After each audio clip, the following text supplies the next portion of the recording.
The Belmont Grand Hotel's crystal ballroom glittered under 3 massive chandeliers, each one worth more than most houses.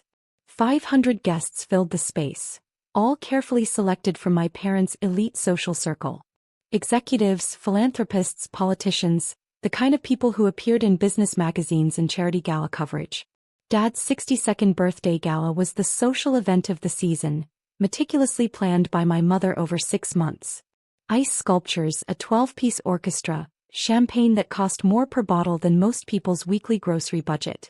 Everything perfect, everything impressive, everything designed to showcase the Montgomery family's status. I stood near a marble column in a simple navy dress I'd owned for 4 years. No designer label, no elaborate beading, no sky-high heels. Just a plain dress with comfortable flats and minimal jewelry. A single strand of pearls my grandmother had given me before she died. My older brother Preston worked the room in his Armani tuxedo, his wife Caroline beside him in a custom Vera Wang gown that probably cost $15,000. They moved from group to group like professional socialites, air-kissing and laughing at precisely the right moments. My younger sister Madison held court near the champagne fountain in head-to-toe Dior, showing off her recent purchase, a vintage Cartier necklace she'd found at auction for only $70,000. Her fiancé Trevor was beside her, both of them glowing with the confidence of people who'd never questioned their place in the world. Mom floated through the crowd in a champagne-colored Oscar de la Renta gown, dripping in diamonds that caught the chandelier light.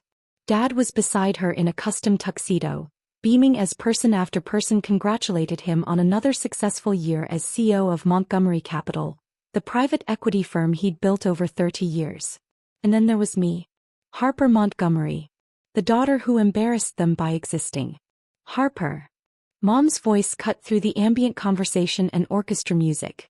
She was weaving toward me through the crowd, her smile tight and her eyes sharp. A word. Now. I followed her to a quieter corner behind one of the ice sculptures, already knowing what was coming. "What are you wearing?" she hissed, her voice low enough that only I could hear, but her body language broadcasting disapproval to anyone watching. "A dress," I said simply. "That is not a dress appropriate for a gala," she said. "Look around, Harper. Look at what everyone else is wearing. Designer gowns, appropriate jewelry, elegant styling. And you show up looking like you're attending a business casual meeting." "The invitation said formal," I said. "This is formal. This is Target," she snapped, fingering the fabric of my sleeve. "Or maybe Macy's on clearance. Can tell, Harper. Everyone can tell. Do you know how embarrassing this is for your father and me?" "I wasn't aware my clothing choices reflected on you," I said. "Everything you do reflects on us," she said. "You're Montgomery. When you show up to events looking like you shop at outlet malls, people notice. They talk. They wonder why our daughter can't afford proper clothing." "I can afford proper clothing," I said quietly. "Then why don't you buy any?" she demanded. "Why do you insist on dressing like you're poor? You're 30 years old, Harper. This reverse snobbery thing where you pretend money doesn't matter? It's not charming. It's embarrassing." A group of Mom's friends was glancing our way, clearly curious about the tense conversation. "Can you at least try to look presentable?" Mom's voice rose slightly, loud enough now that nearby guests could hear. "Your cheap outfits embarrass us. This is your father's birthday gala. 500 guests. Some of the most important people in the city. And my daughter shows up looking like she borrowed clothes from a secretary." The whispers started immediately. I could see heads turning, people leaning toward each other, mouths hidden behind champagne glasses as they shared my mother's assessment of my wardrobe. "I'm sorry," I said quietly because it was easier than arguing. "Sorry doesn't fix it," she said. "Next time let me buy you something appropriate. Or better yet, go shopping with Madison. She knows what's acceptable." "I'll keep that in mind," I said. Mom swept away, leaving me standing alone behind the ice sculpture. I could feel eyes on me, could hear the whispers growing. "Is that Margaret's daughter? The one who works at that nonprofit? Poor thing probably can't afford anything nice. How embarrassing for the family." I took a sip of water, not champagne, just water, and tried to decide if I wanted to stay or leave. These events were always the same. My family finding new ways to publicly humiliate me while maintaining their perfect social image. Preston appeared beside me, drink in hand. "Harper, really? You couldn't make an effort for Dad's birthday. I'm here, I said. I thought that was the effort. You know what I mean, he said, eyeing my dress. Mom's right. You look out of place. Everyone here spent thousands on their outfits. You show up looking like you're going to a job interview. Would you prefer I didn't come at all? I asked. I'd prefer you respected the family enough to dress appropriately, he said. But since you're here, try to stay out of the spotlight. Don't make this about you and your weird anti-luxury statement. It's not a statement, I said. It's just a dress. It's embarrassing, he corrected, then walked away to rejoin Caroline. Madison was next, appearing with Trevor in tow. Harper, Mom is so upset. Could you please for once just play along? Or something nice.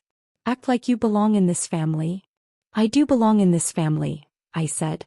Do you though? Trevor said, and his tone was crueler than my siblings. Because you don't act like it. You don't dress like it. You work at some charity making poverty wages while your family runs a private equity firm.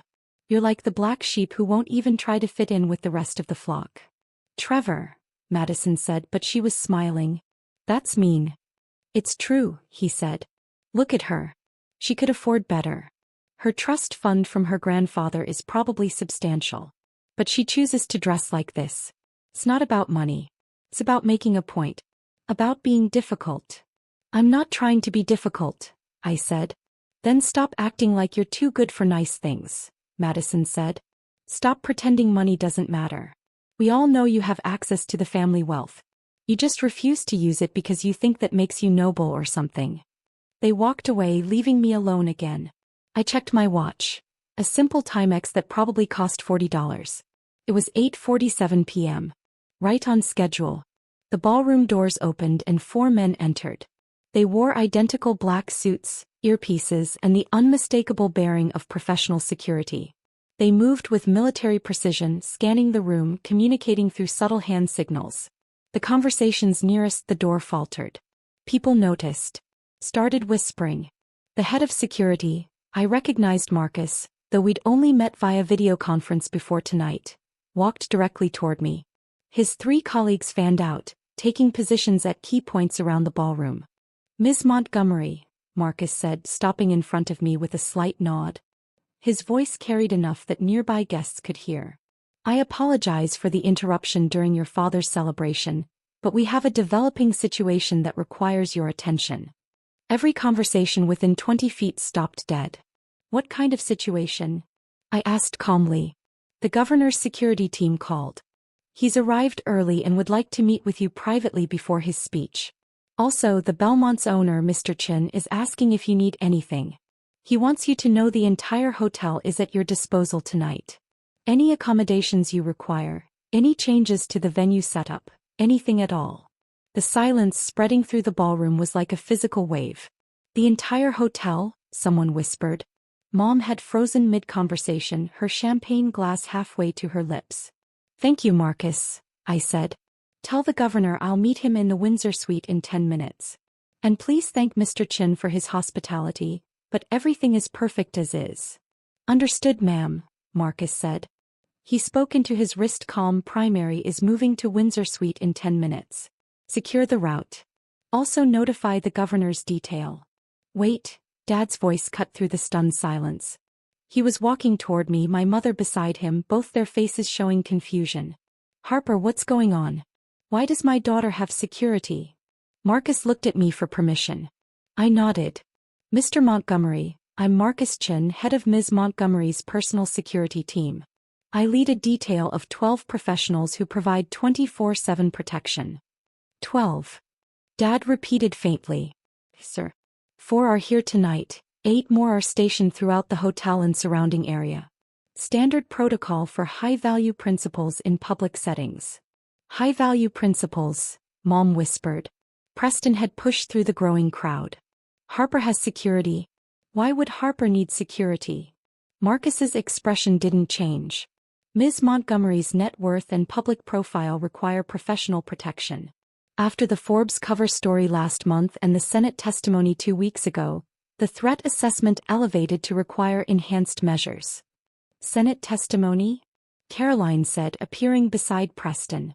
What Senate testimony? The banking committee hearing on private capital and economic development, Marcus said. Ms. Montgomery was the primary witness. Her testimony is expected to influence over $20 billion in federal policy decisions. The crowd had grown substantially. At least 50 people now surrounded us, all trying to hear. I don't understand, Dad said, and for the first time in my life, I heard uncertainty in his voice. Harper works at a nonprofit. She doesn't need security. She doesn't testify before Congress. Sir, with respect, Ms. Montgomery doesn't work at a nonprofit. She owns and operates the Montgomery Development Fund, which is the largest impact investment fund in North America. Current assets under management exceed $47 billion. The number seemed to echo in the sudden silence. 47 billion, someone breathed. Marcus continued, professional and precise.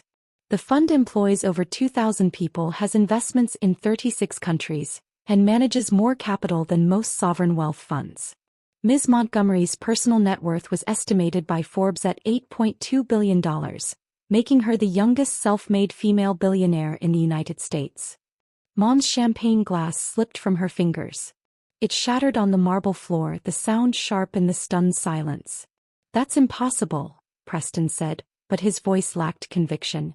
I assure you it's quite real, sir, Marcus said. Ms. Montgomery founded the development fund 6 years ago with seed capital from her grandmother's trust fund. Through strategic investments in undervalued markets and emerging economies, she's generated average annual returns of 32% while simultaneously creating over 500,000 jobs in disadvantaged communities. 500,000 jobs, Madison repeated numbly. Yes, ma'am. The fund specializes in impact investing, generating financial returns while creating measurable social benefits. Ms. Montgomery has been featured on 3 Forbes covers, received the Presidential Medal for Economic Innovation, and has been nominated for a Nobel Peace Prize for her work in economic development. Nobel Prize, Trevor said weakly. The nomination is still pending, I said. It's not that big a deal. Not that big a deal, Marcus agreed with a slight smile. Ms. Montgomery is remarkably modest about her achievements. The governor, however, is quite impressed. Hence his early arrival and request to meet. The governor is here to see Harper? Dad's voice cracked. The governor specifically requested that his birthday speech include recognition of Ms. Montgomery's contributions to the state economy, Marcus confirmed. Her fund's investments have created over 90,000 jobs in our state alone. He considers her a key economic partner. Mr. Chin himself appeared, the owner of the Belmont Grand Hotel, walking toward us with the urgency of a man who just realized something important. Ms. Montgomery, he said, slightly out of breath. I had no idea you were attending tonight. When your security team arrived, He stopped, looking around at the crowd. Perhaps we should speak privately? It's fine, Mr. Chin, I said. I just wanted you to know, he continued, that I'm honored to host you. The Montgomery Development Fund's investment in the Belmont Group last year saved this hotel and 17 others from foreclosure. You saved over 3,000 jobs, including mine.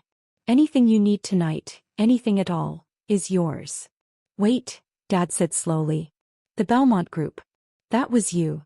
The fund purchased 65% of Belmont's debt at a significant discount during their financial crisis, I confirmed.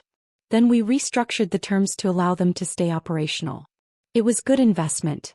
The hotel group is profitable again and we've seen a 28% return. You own the Belmont Group, Mom whispered.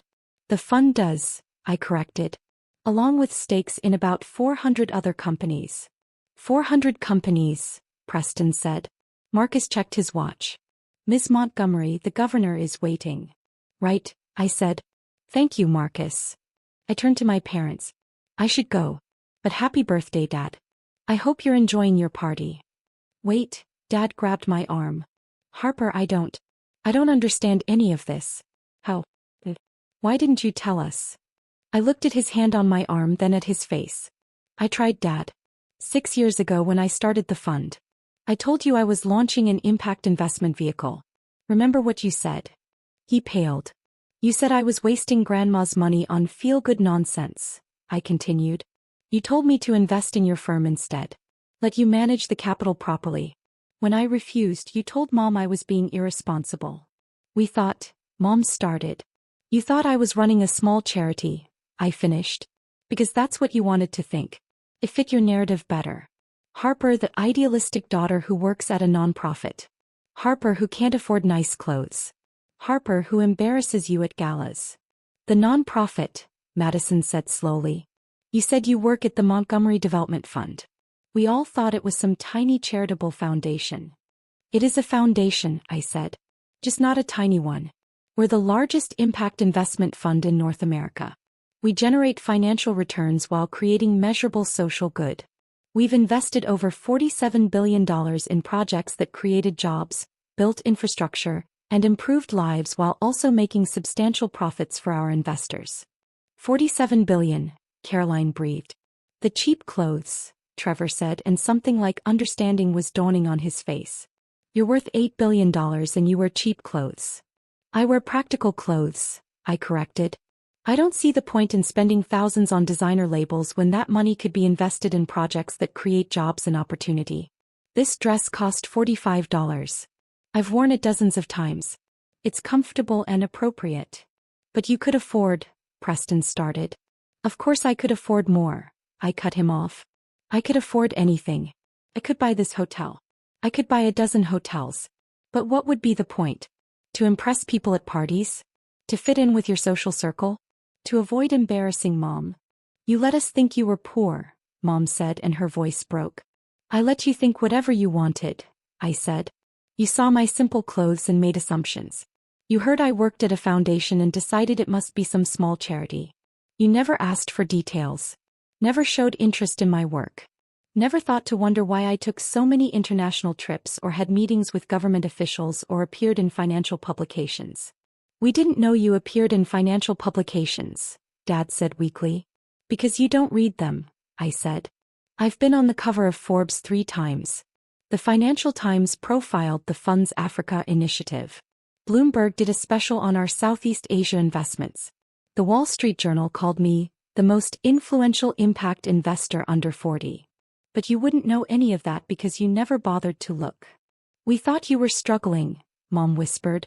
You wanted me to be struggling, I corrected. It was easier. Easier to pity me than to respect me. Easier to fix me than to understand me. Easier to be embarrassed by my clothes than to ask about my work. Marcus cleared his throat gently. Ms. Montgomery, the governor. I know, I said. Dad, I really do need to go. The governor wants to discuss the fund's new rural development initiative. We're investing $3 billion in underserved communities, creating jobs and infrastructure. It's important work. $3 billion, he repeated numbly. For this project, yes. The fund manages $47 billion total. It's our largest initiative to date. I started to walk away, Marcus and his team falling into formation around me. The crowd parted like water. Harper, wait. Madison called. Your dress. Mom said it embarrassed us. But you're worth billions. Why do you dress like that? I paused, turning back. Because I'm not insecure enough to need designer labels to prove my worth. Because I'd rather invest in creating opportunities than spend money on impressing people. Because I believe how you treat people matters more than what you wear. And because, I looked directly at my mother, I have nothing to be embarrassed about. The ballroom was completely silent now. 500 guests watching the Montgomery family drama unfold. The fund bought Dad's firm, I added almost as an afterthought. Montgomery Capital. Last year. We purchased 60% through a subsidiary. You've been working for my company for 18 months, Dad. Didn't you wonder who your new majority stakeholder was? Dad's face went from pale to gray. We kept you as CEO because you're good at your job, I continued. But the strategic direction? The new focus on responsible investing? The shift toward impact-oriented deals? That was all the fund's influence. My influence. Oh my God, Preston breathed. I've been in board meetings, Dad said slowly. With the majority stakeholders' representatives. They mentioned Ms. Montgomery, but I thought. You thought it was a coincidence, I finished. Because why would your embarrassing daughter own your company? Harper, Mom started. I need to go, I said. The governor is waiting, and unlike this party, that meeting actually matters. Marcus. Right behind you, ma'am, he said. As we walked toward the ballroom exit, I could hear the explosion of whispered conversations behind me. My family's shocked faces. The guests' amazement. The complete inversion of everything everyone had believed about Harper Montgomery. Mr. Chen walked with us to the elevator. Ms. Montgomery, again, I apologize for not recognizing you earlier. If I'd known you were the Harper Montgomery. It's fine, I said. I prefer to keep a low profile. In a $45 dress, he said, and there was warmth in his voice. You're remarkable. The funds saved this hotel, saved all of us. We owe you everything. You owe me nothing, I said. The investment made financial sense. Everything else was just good business. The elevator arrived. Marcus and two of his team entered with me. As the doors started to close, I caught one last glimpse of the ballroom. My family standing in a stunned circle. Guests surrounding them. Everyone talking, gesturing, trying to process what had just happened. The doors closed. That was dramatic, Marcus observed. Wasn't my intention, I said. I was planning to just endure the party and leave quietly. Your mother's comment about your clothes made that impossible, he said. For what it's worth, I think your dress is fine. Thank you, Marcus. Also, for what it's worth, the Timex is a nice touch. Shows you're not defined by material possessions. I laughed. The Timex is because I keep breaking expensive watches. After the third shattered Rolex, I gave up. Practical, he agreed. The elevator opened on the top floor. The governor's security team was already there, professional and alert. They nodded to Marcus, recognizing a fellow professional. Ms. Montgomery, the governor himself stepped forward, extending his hand. Thank you for making time. I know family events are precious. Happy to help, Governor, I said, shaking his hand. I wanted to personally thank you for the Rural Development Initiative, he said as we walked toward the Windsor suite. $3 billion. 90,000 projected jobs. Infrastructure improvements in 20 counties. Harper, this is transformational. It's good investment, I said, the same response I always gave. It's more than that, he said. It's leadership. It's vision. It's exactly what we need. We talked for 40 minutes about the initiative, about implementation challenges, about policy support he could provide. It was a good conversation, productive and focused. The kind of conversation I actually enjoyed, about work that actually mattered. When I finally returned to the ballroom, the party had shifted. People stared as I entered. Conversations stopped mid-sentence. My family stood together near the windows, clearly waiting for me. I walked over slowly, Marcus and his team maintaining a discreet distance. Harper, Dad said, and his voice was different now. Respectful. Maybe even odd. We need to talk. Really talk. About everything. Hey, I said. Not here, he said, glancing at the watching crowd. Tomorrow. Sunday brunch. Just family. No performance, no audience. Just us, trying to understand who you actually are. I can do that, I said. Mom stepped forward.